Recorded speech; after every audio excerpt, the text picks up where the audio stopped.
So right now I have Julie Seal-Gaustad with us of Mirus Agency. How are you, Julie? I'm doing well, thank you, Gabby. How are you? I am good. I'm good and so excited to hear about your journey and of course of your company as well. So please just start us off kind of telling about your journey and how Mirus Agency came to be, but also about yourself. Tell us about Julie Seal-Gaustad.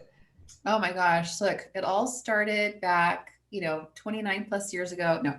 Um, no, my background is in education. I was an Okay. elementary school teacher for about 2.5 years. And then unfortunately, I got in during all the first crazy budget cuts in California. So every year I would get laid off and then I would have to reapply and re-interview. And it was Okay. just very demoralizing, I guess would Mhm. be a word to describe it. But I've always been of the camp where, what do you take with the challenges that come to you? Mhm. So I ended up getting into sales and marketing and loved it. And all the Okay. while, I was always a brand ambassador on the side. So even when I was going to Mm. school, when I was teaching, when I was working for the university here in marketing communications, I was always out doing in-store demos or working golf tournaments and representing brands because Mhm. I loved it. I loved being out in the public and getting them excited about brands and helping them grow. Okay. And I got in with one brand at the end of 2008 and they wanted me to work more than I had time for. I was Mhm. working on my master's and working full time. And Oh, wow. so I thought, ding, why not, get with their approval, contract to my friends who have been wanting to get into this line of work. Experiential marketing is the industry. And that's how Mirus was launched in early 2009. And Mm. again, we started with just in-person marketing Mhm. and doing these in-store demos, trade shows, festivals, representing all different kinds of brands, Okay. service-based and product-based. And it was through the rise of social media. So we were seeing that there was this natural cohesion between the online and the offline experience Okay. where when we would be out in in-store demos, someone would come and say, oh my gosh, I saw this brand on Facebook and I've been Mhm. wanting to learn more about it. And now you're here. And it was like, oh, ding, this would It's be, working. natural progression. Mhm. So then we got into the digital space Mhm. where we work with brands to help with influencer marketing specifically and more so on Instagram, Okay. and aligning that in-person experience with the offline. And Mhm. then as things begin to transform even more, we realized that the influencer side was part of social media monitoring and managing a brand's Mhm. reputation online. And so now what we do and through this evolution of Mirus 2.0 is what we call it. Okay.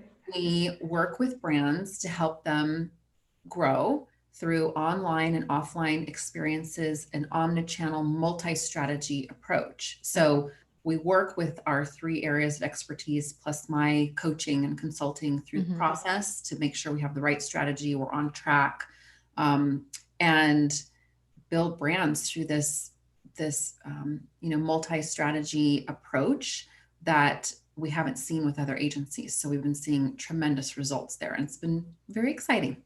It sounds like it. It sounds like you've Yes. been making pivots every time that you felt necessary. And so then I'm Yes. curious as far as thanks to the evolution of Mirror's agency, what has it been like then throughout this pandemic as far as any pivots you've had to make or any changes you saw necessary? My gosh, the what haven't we Right. had to do? Mm-hmm. We went from being in an office, Right. and we started as a remote company and then we moved to an office a few years Okay. ago, but we always had everybody had 2 remote days, so we were familiar with the remote work environment Okay. but had grown accustomed to being in office and having Mm-hmm. those face-to-face interactions and meetings. And when all of that stopped in March and we had to make a decision, okay, everybody's going remote, we had to revisit, how does our company work and what do our meetings look like? And honestly, also managing emotions because, the pandemic, especially when it first came out, was very scary. Everything was Mm-hmm. uncertain. And with all of the injustices last year that we all went through as a Mm-hmm. community and managing through that and all virtually. So that was definitely a way that we had to pivot where we had to look at how do we take that community that we had in person with each other and move it online and be even more vulnerable and open with each other. So it was a wonderful growing experience. And, we've since, it's our meetings are just so different now, even from being in person to moving online through all of that. So that was one way. And then, with the transformation for me specifically, I have always loved in my role and in growing the business, growing others. So, my team and giving them opportunities to grow as professionals, whether they stay with me until the end of time, which you always pray for, but, or, spreading their wings and going off on their own. I always wanted to provide opportunities for them to grow, promoting them or giving them opportunities within the company or professional development seminars and things like that.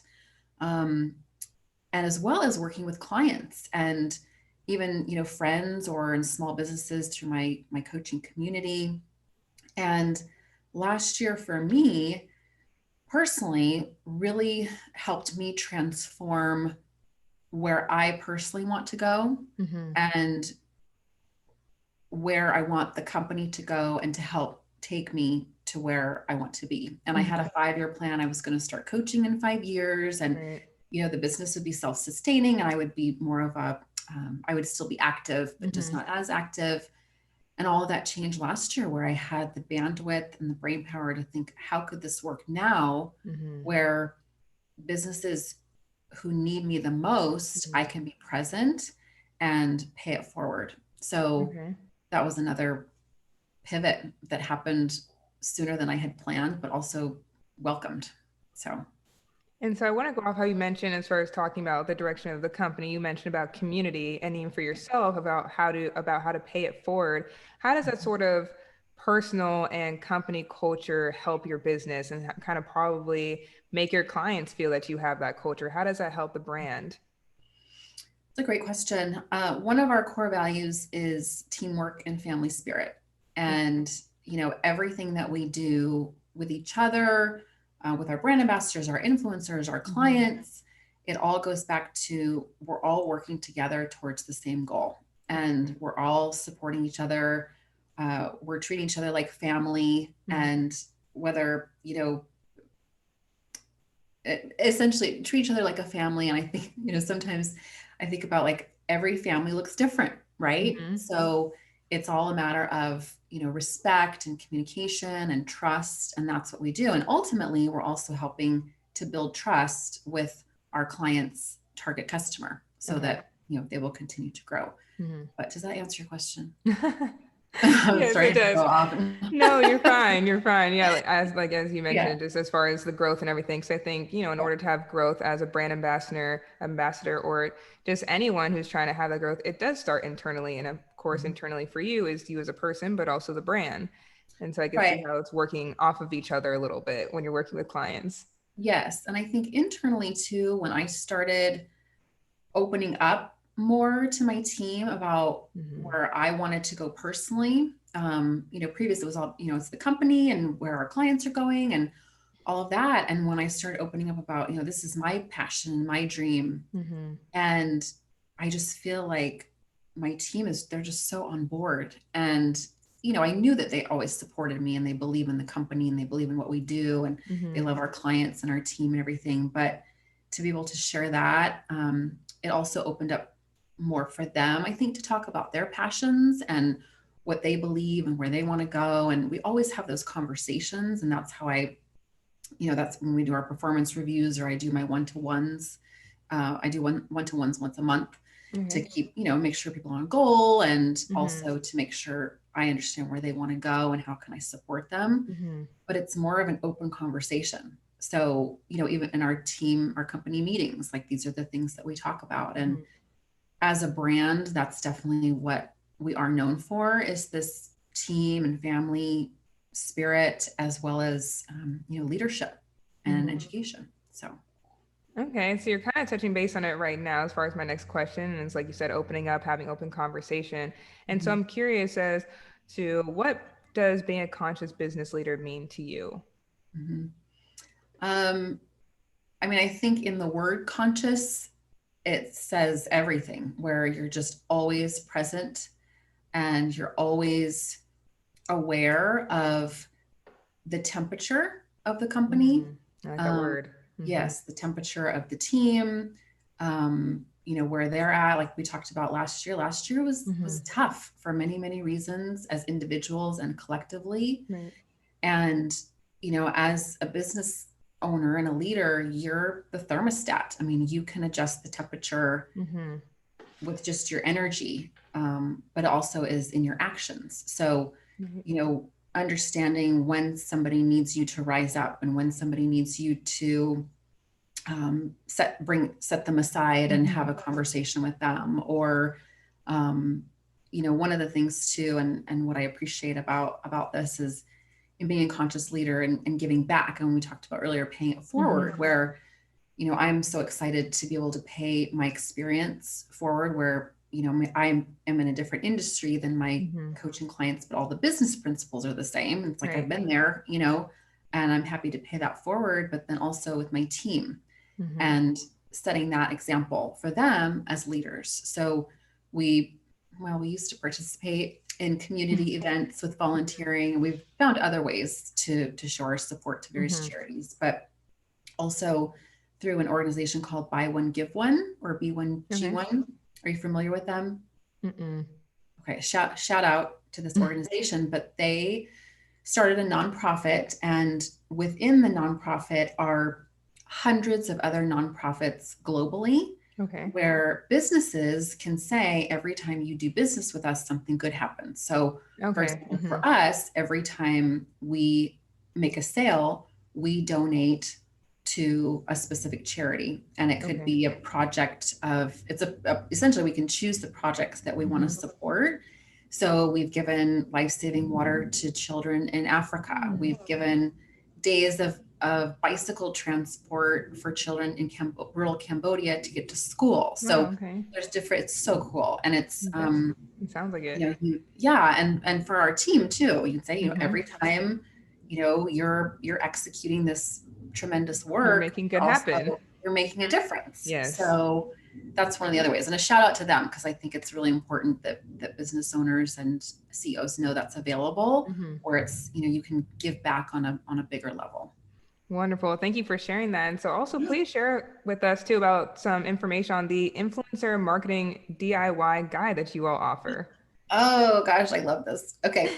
So what we found was, in supporting brands in their influencer marketing, we had brands that were coming to us that had, essentially any client that comes to us that isn't already working with us has come to us for influencer marketing because they've tried it on their own and it was a total flop, or they've tried on their own, but they found a couple influencers, but then they thought they had more, but then they ghosted them. So they've, worked through all this time and effort only to not have the results that they wanted, if they even knew what results they wanted and what those look like. So but some brands aren't necessarily ready for an agency yet. So what we have done is we have packaged our X number of years of experience in this realm, where we've already tested, measured, trialed, errored, perfected the influencer marketing experience and how to do it right. So from start, in what are your leadership objectives? What's your brand discovery? What's your budget? To finding the right influencers. We have a proprietary system that we share, to how to communicate with them and get them onboarded, how to have a consistent message across all of your campaign product process, to results and looking at the analytics. What type of metrics should you be collecting? What does that look like? What does success look like? How do you know your ROI? And we packaged all of that into a DIY, where our clients that have purchased the package have come to us and they've gotten like 600+% return. So essentially, for every dollar spent in influencer marketing, there's an average of $6 return on investment. So if there's a great opportunity here, and you can use micro influencers, so they don't have to have this huge Kim Kardashian following. Yeah, it could be, the Susies who have 1,200 followers and their friends, friends of friends, boyfriends, friends, family, where they are more likely to get some sort of action from their followers. So we're also seeing 2.5 times the engagement in micro influencers than macro. So we set that up so that the people who use this DIY and work through the roadmap and the workbook get these outstanding results and can do it right. Wow, what a wonderful package. Sounds like definitely like a Christmas present all year round, whenever people Yes. You're welcome. But again, I love being able to offer this and be like, here, we've done it. We've we have perfected experience, it. we know it's expertise. Let's do Yes. this. Yeah. So Absolutely. So for any of our listeners who are interested in that package or just interested in learning more about Mirus Agency, where are the best places to go? you can go to our website, which is Mirus, Mirus.agency. If you are interested in the DIY, email me because then I can send you to a special link. We're offering a special package for listeners. Okay. So just shoot me an email, Julie, Julie at Mirus.agency, and just let me know, you heard about it here, and then I can send you the link so that you can get that special deal. It's like 70% off that we're offering. All right, listeners, get on that. Yeah. Use that email. She put it right in there. We'll make sure to have the link too. Well, Julie Seal-Gaustad, thank you so much for your time and sharing more about Mirus Agency, and thank you for joining us today. Thanks for the opportunity, and thank you so much for all that you all do to bring such value to this community. Wonderful. Thank you. Thank you.